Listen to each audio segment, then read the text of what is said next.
Você não sabe mais o que fazer diante de tantos problemas da vida, não é? Agora, o que fazer para sair dessa situação? O mais garantido é aprender com os erros e acertos de homens e mulheres que viveram muito antes de nós. A Bíblia registra os eventos do passado justamente para nos ensinar sobre o presente. Então, por apenas R$ 59,90 por mês, você pode acessar a Bíblia Comentada com Rodrigo Silva, onde eu estudo a Bíblia semanalmente com quase 7.000 alunos. E, de quebra, você ajuda na construção do Museu de Arqueologia Bíblica do UNASP. Então, quer saber mais? Acesse o link. Eu aguardo você. O mal sempre esteve lá meio escondido. Não, a ideia da Bíblia é o seguinte, é que quando Deus cria tudo, ele cria de maneira, digamos assim, perfeita. Não no sentido perfeito, na totalidade, que nada tem qualquer finitude e limitação. Mas a pergunta é o que é o mal? Essa que é a questão. Então, assim, a teologia cristã, de modo geral, ou o pensamento judaico-cristão, tem um pensamento que é muito expresso por estudiosos como Maimônides, né? Moshe ben Maimon, da tradição judaica, Agostinho, da tradição cristã, que vão dizer o seguinte: o mal não tem existência ontológica. O que quer dizer isso? É igual a ferrugem. A ferrugem existe só se tiver ferro. Entendi.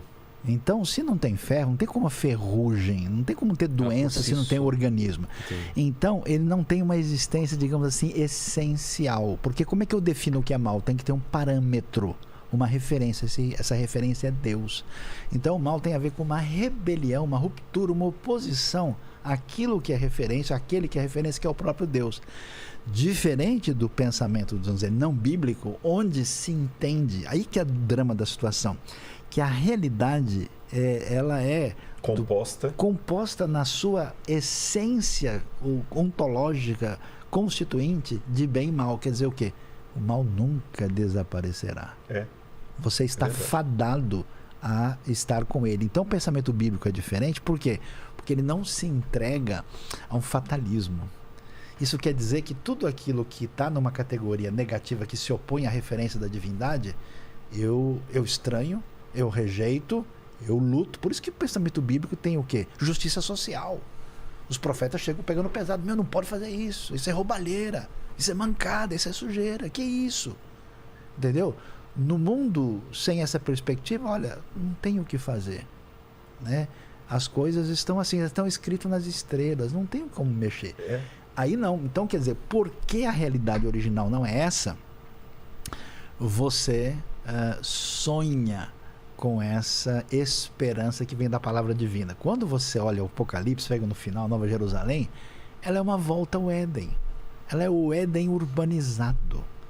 Parece na figura da cidade o jardim de volta. Entendi. Entendeu? Então, nesse sentido, por isso que é um negócio interessante que a cultura de inspiração bíblica, que atingiu parte da história do Ocidente e está presente no povo judeu, é uma cultura de transformação positiva, por causa dessa insatisfação com a realidade do mal inspirada nessa realidade de Deus.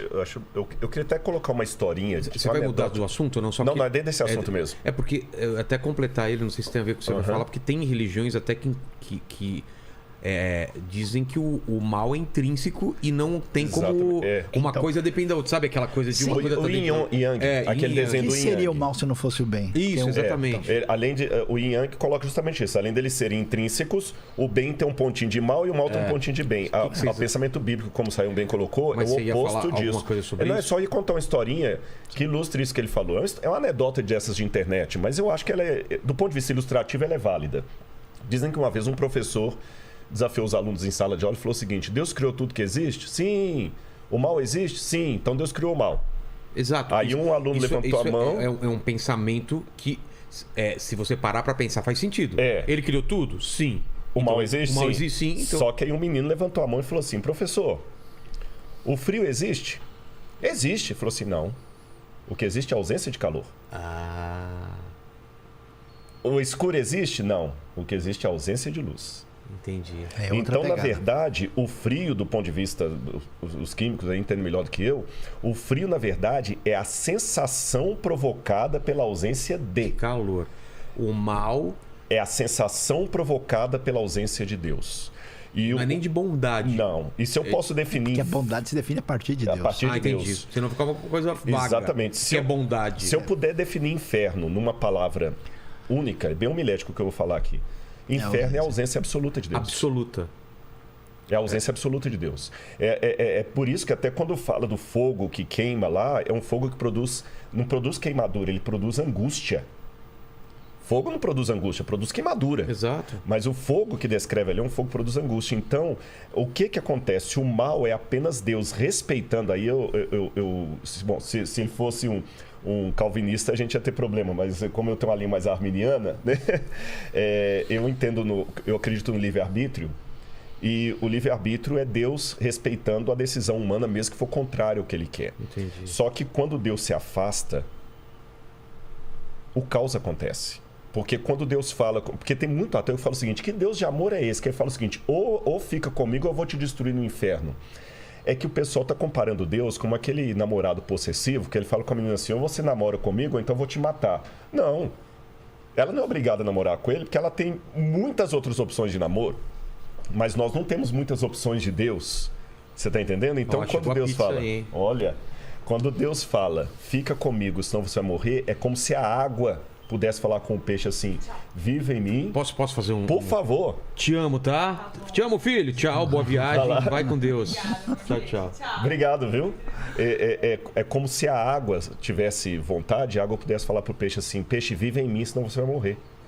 Não é que a água é uma possessiva, é porque o único jeito do peixe viver é dentro dela. Entendi. Então, vida só em Deus. Mas se a pessoa não quer Deus, então ele vai escolher o lado da sensação da ausência de Deus. E a sensação da ausência de Deus, como o caso do frio, como o caso das trevas, é o que a gente chama de mal. Então, per si, é isso que ele falou, o mal como ontologia não existe. O mal não é um ser ontológico. É uma negação. É uma negação. É o resultado de uma ausência. Entendi.